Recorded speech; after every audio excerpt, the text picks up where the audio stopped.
اللہ کے سوا کسی اور کی اطاعت جس سے اللہ کی معصیت لازم آتی ہو، شرک۔ لا طاعت لمخلوق فی معصیت الخالق، مخلوق میں سے کسی کی اطاعت نہیں ہوگی یہ اس معاملے میں جس میں خالق کی معصیت لازم آ رہی۔ ہاں، خالق کے احکام کے اندر والدین کا حکم بھی مانو، اطاعت کرو، اساتذہ کا حکم مانو، کسی اور کو اپنا لیڈر مانا ہے اس کا حکم مانو، لیکن ناٹ بیونڈ، وہ جو سرکل ہے کتاب و سنت کا اس سے باہر نہیں۔ لا طاعت لمخلوق فی معصیت الخالق، یہ آپ الجبرے کے فارمولے کے طور پر اپنے سامنے رکھیے، اب اسے اپلائی کیجئے۔ جیسے فارمولوں کے ذریعے سے پھر بڑے بڑے وہ سم جو ہے وہ حل کیے جاتے تھے سوالات۔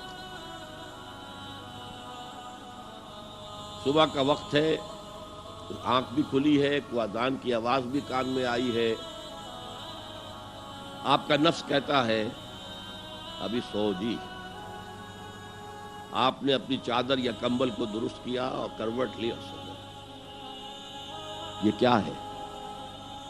آپ نے کس کا حکم پیچھے پھینکا اور کس کا حکم مانا؟ اللہ کے حکم کو پیچھے پھینک دیا، نفس کے حکم کو آگے رکھ۔ یہ شرک، اس شرک کو جاننے والے بہت کم ہیں۔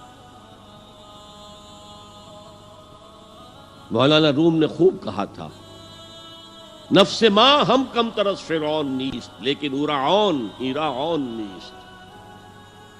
میرا نفس بھی فرعون سے کم نہیں ہے۔ فرعون نے کہا تھا نا الیس لی ملک مصر وہذہ الانہار تجری من تحتی، کیا اس ملک مصر کی حکومت میری نہیں ہے؟ اور سارا جو یہ آب پاشی کا نظام ہے، انہار کا نظام ہے، وہ میرے کنٹرول میں نہیں ہے؟ جس کا چاہوں موگا کھلا رکھوں، جس کا چاہوں بند کر دوں۔ یہ تھا خدائی کا دعویٰ، انا ربکم الاعلی۔ تو مولانا روم کہتے ہیں میرا نفس بھی اس سے کمتر نہیں ہے۔ وہ کہتا یہ جسم میرا ہے، اس پر میرا حکم چلے گا، میں نہیں جانتا کون اللہ کون رسول، کیا حرام کیا حلال۔ تو فرعون سے کم تو نہیں ہے میرا نفس، لیکن اورعون اس کی بہت مدد تھی، فوج تھی، لاؤ لشکر تھا، تو اس نے زبان سے بھی کہہ دیا کھل کر انا ربکم الاعلی۔ میں مسکین ہوں، غریب ہوں، میرے پاس کوئی طاقت نہیں ہے، میں زبان سے تو کچھ نہیں کہہ سکتا، اندر سے میرا نفس یہی کہتا۔ یہ نفس کی حکومت قرآن کہتا ہے، میں حیران ہوتا ہوں